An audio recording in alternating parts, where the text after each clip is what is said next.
Welcome back to Marky RC. On this video we're going to be doing Tamiya's Sand Scorcher body, painting and patinaing and putting some rust on it and making it look sort of 30-40 years old. I've done an unboxing video on this particular car already. The entire kit, basically the entire body set was £37. That was delivered. And you do get quite a lot for your money. You get a super detailed hard body Volkswagen Beetle shell.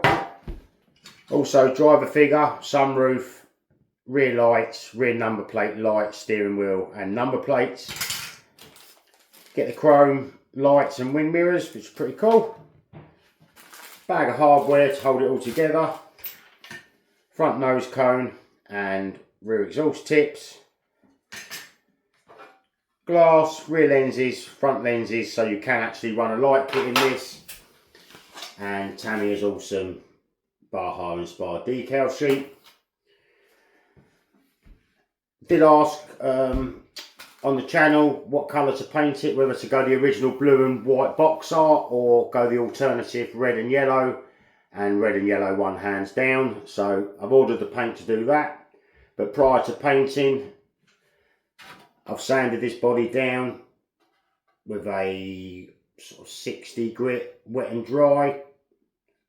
Get rid of all the mould lines on the wheel arches. I don't know if you can see that on the video.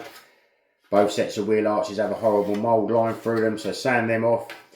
And sanding the body shell down really does help with keying the paint to these shells, which I do need a good paint because of the doing the patina in. So I'll get this onto the paint table and I'll show you the different processes I go through of adding like a brown sort of red oxide, orange, a bit of orange, just so that when you sand the paint back you get that sort of patinaed look.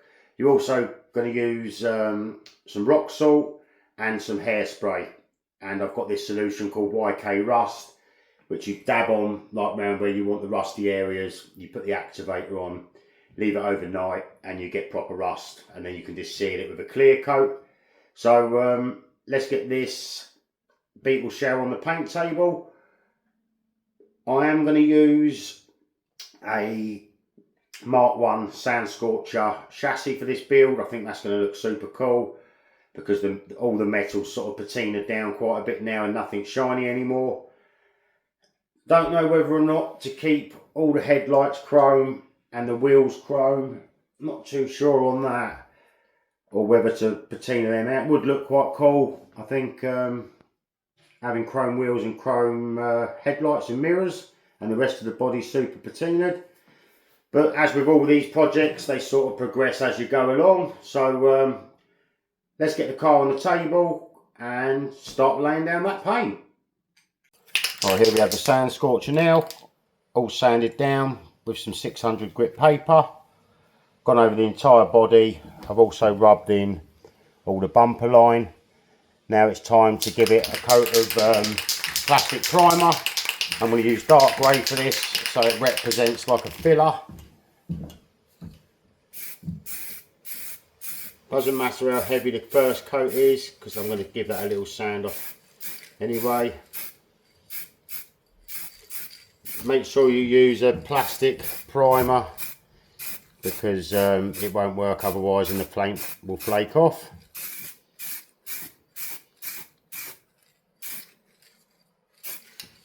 Always stand my body shells on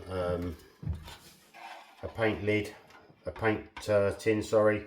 This makes it a lot easier when you're painting.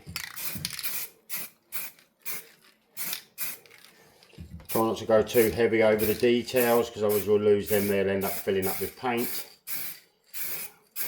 And make sure you're in a well ventilated area. I'm right next to the door. Nice breeze coming in.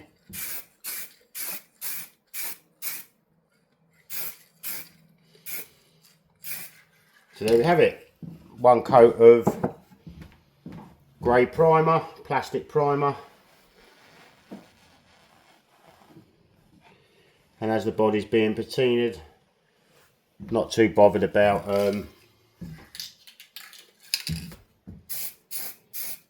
being mirror finish.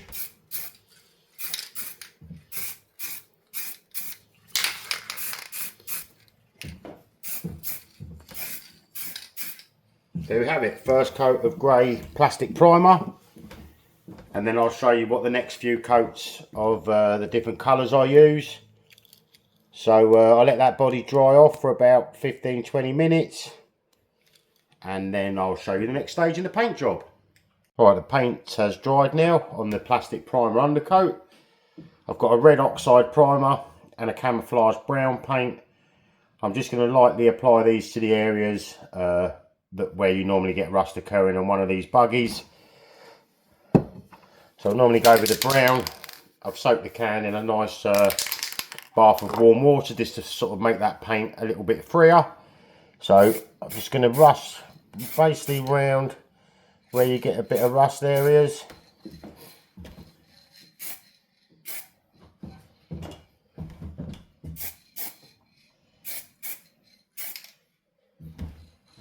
Like so. Doesn't need to be too heavy on that. It just helps when you come to do the patina in stage.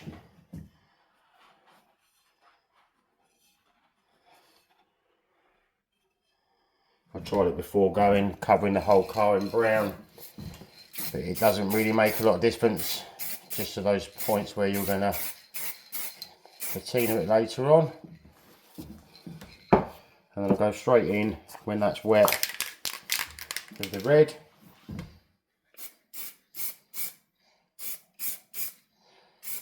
Not too bothered about the odd run here and there.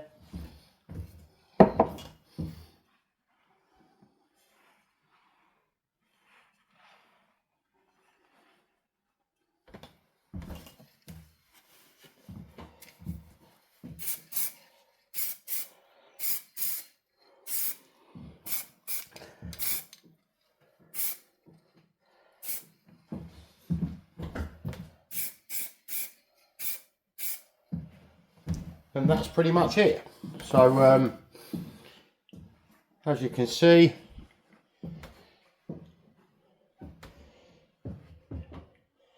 don't need to be super heavy, just around the areas that would actually rust in a real car.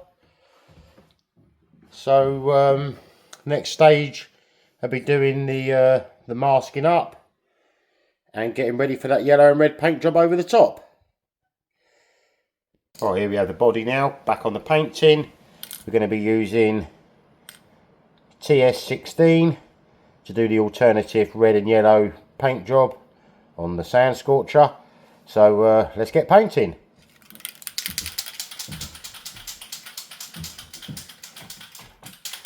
Same as before, soak the can in a bath of warm water, 5-10 minutes, just to pressurise that can. And I'm going to go over one light coat first. Easier to paint the yellow first, less masking up to do that way.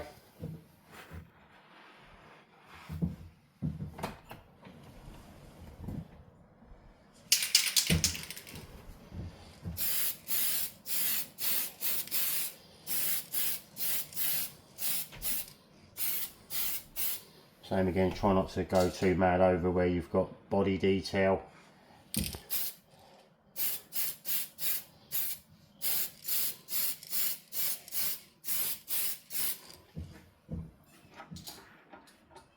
Try not to knock it off the paint can as well. Should have put a bit of tape on there really.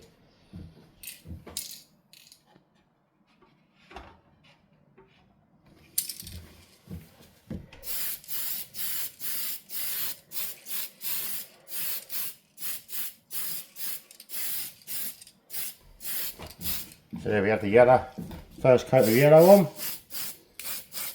Let that dry 5-10 minutes and then we come back and give it another coat.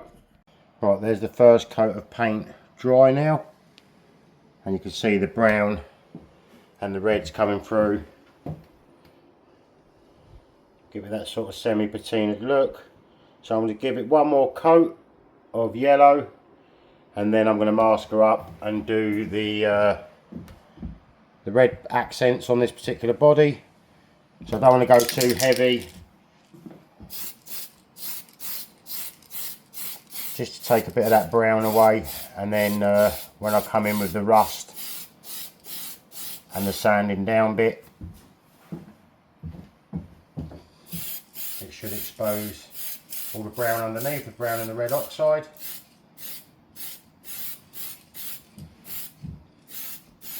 And hopefully that should give it that weathered look. All very well having a ventilated space, not when the wind's blowing the fumes back at you. Blimey.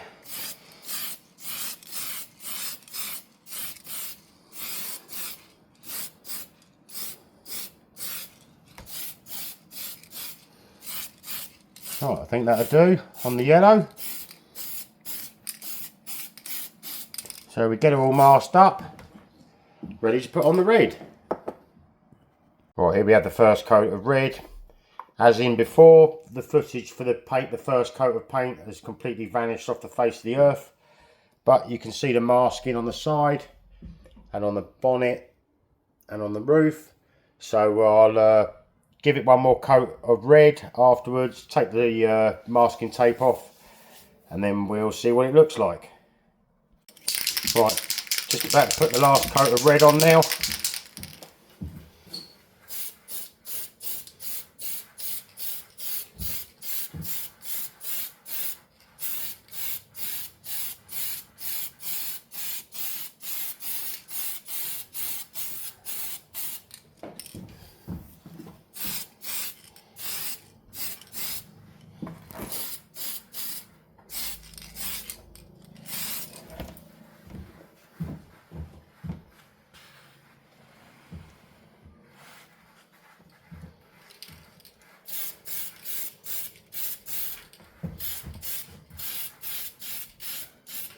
Red's quite a translucent colour, so I might need to give that one more coat when that's dried. Side of the headlight bezels. So I'll let that dry for another 5-10 minutes and maybe give it one more coat, all depending on what it looks like. Right, that's 5-10 minutes. Definitely needs the last third coat for the red.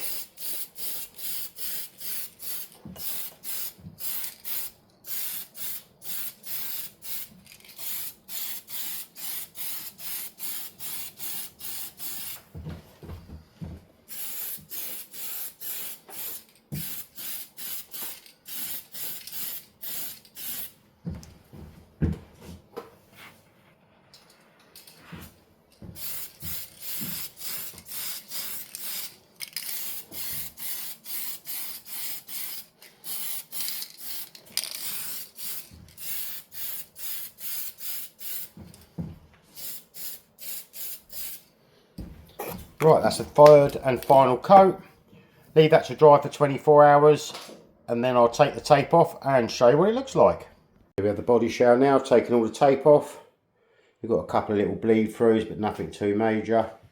And to be quite fair, this is going to be a patinaed body, so that's not too much of a problem. I always go a bit heavier with the red when I do this colour body shell, otherwise you can see the yellow through it. So that just needs to be flatted back. So let that paint dry for 24 hours and then I will show you how I sand the paint back and how I apply the rust solution. We have the body shell now. I've left one side just painted. You can just vaguely see in the door there some of the brown coming through. And then on the other side I've started doing the beginning of the patina, just rubbing down the areas that get most wear. I use these little foam blocks. You get a coarse, a medium and a fine, and they're really good because they're spongy, they're wet and dry, so you can wet them, and they hold water really well, so you don't take too much paint off at once.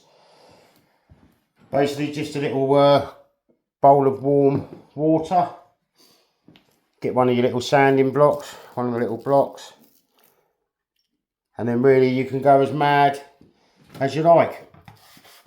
Just go gentle, and you can see that the paint underneath's coming through.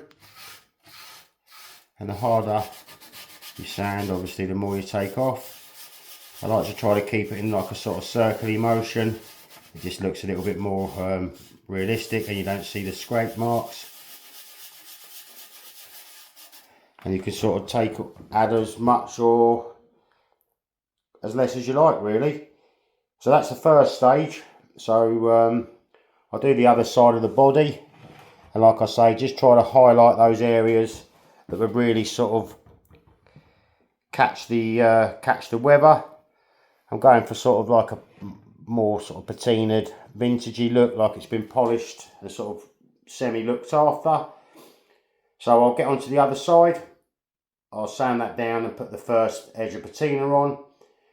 Might not bother with the salt method or the hairspray because I've got the genuine AK rust, but we'll see how it goes.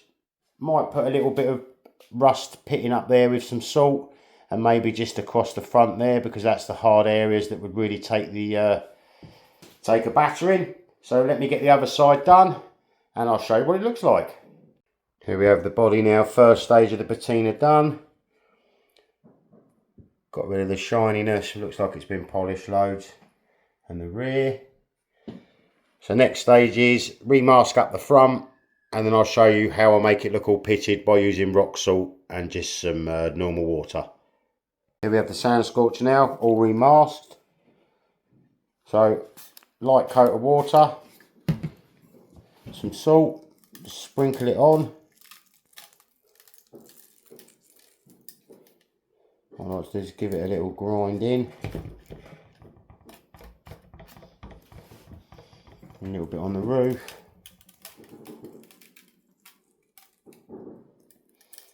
Made in the areas that would really get the weather.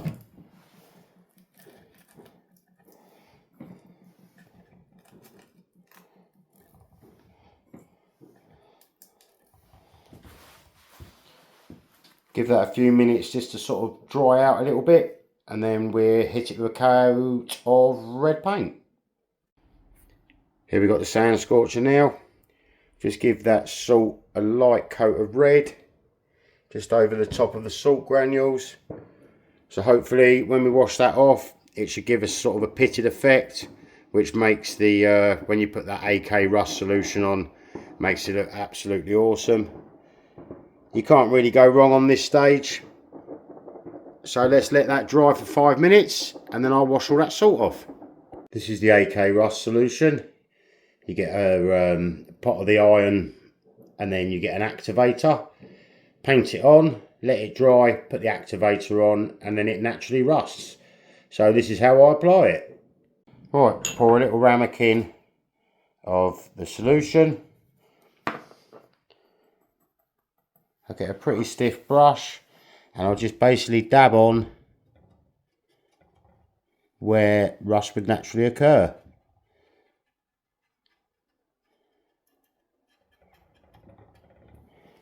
I find the dabbing effect works best. You don't need to put too much on, spread it out. But it is really cool, the effect you can get.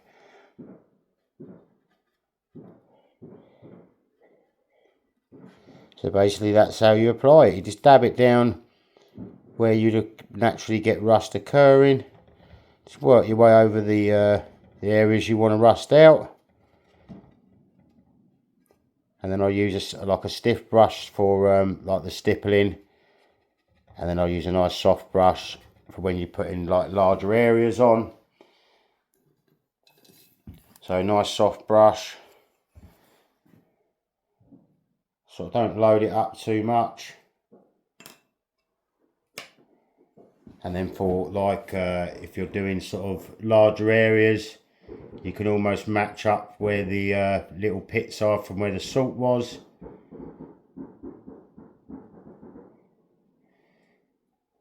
The softer brush just seems to put a lot less on. And once the brush has got the solution on, you don't need a lot. And then basically just work your way around the area. You can use a little bit of sponge, which is quite a good way of doing the rust effect. So I would just use basically one of my little sponge blocks with the and you can do the same, just dab it on. Sponge just gives a more stipply effect, and then work your way around the body. Give it a few, I normally give it about an hour, 2 hours for the sort of rust solution to dry. But when you've got that pitting from having the salt put on, it seems to sit into little crevices that are there. And you can always add more if you want a more rusted out look. So I'll go over the whole body and show you what it looks like when I've got all the rust solution on. Doesn't take very long to dry, but I'll give it a couple of hours just so that it's fully dry. Then I'll add the activator and I'll show you how quick it activates and goes super rusty. Right, here we have the body now. I've got the YK iron solution on. You can always add a bit more if you want to rust it out a little bit more.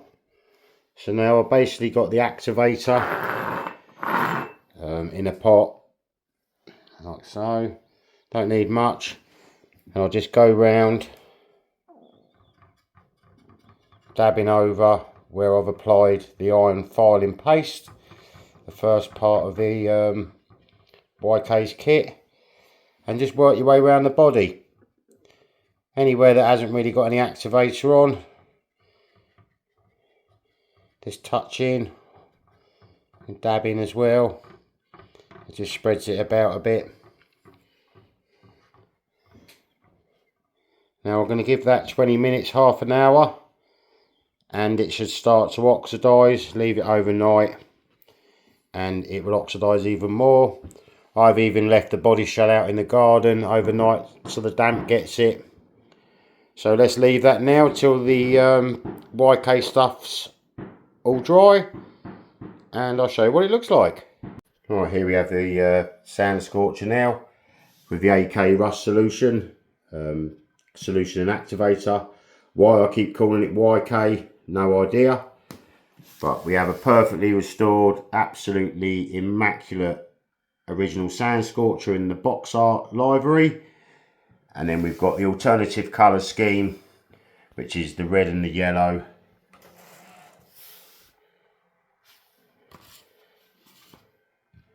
And I mean, that is proper rust.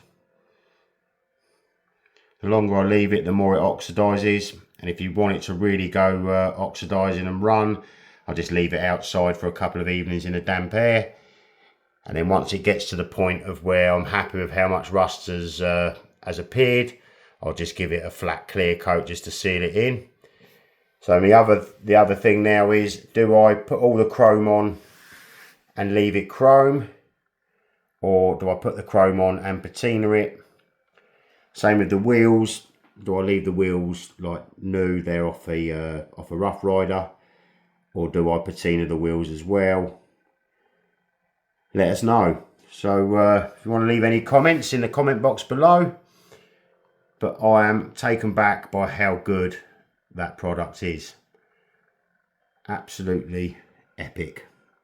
So I hope you've enjoyed this video of how to patina an RC body shell. I mean, I've enjoyed making this one. It's been really good fun. So let us know. Next video I'll be putting some dents in, like, you know, door dings, wheel arches, and then I'm going to go and do the bottoms of the wheel arches and show you how you can make it look really super realistic, that rust, with a Dremel, and just sort of gouge it out a little bit. But that's for the next video. So like I say, I hope you've enjoyed this one. Hope to see you in the next one. And if you want to leave a comment below about your views on chrome or patinaed, as well as do I put some numbers on, like spray them on sort of a vintage style so they look like they've been sort of polished out over the years? Let us know. I'll see you later. Bye.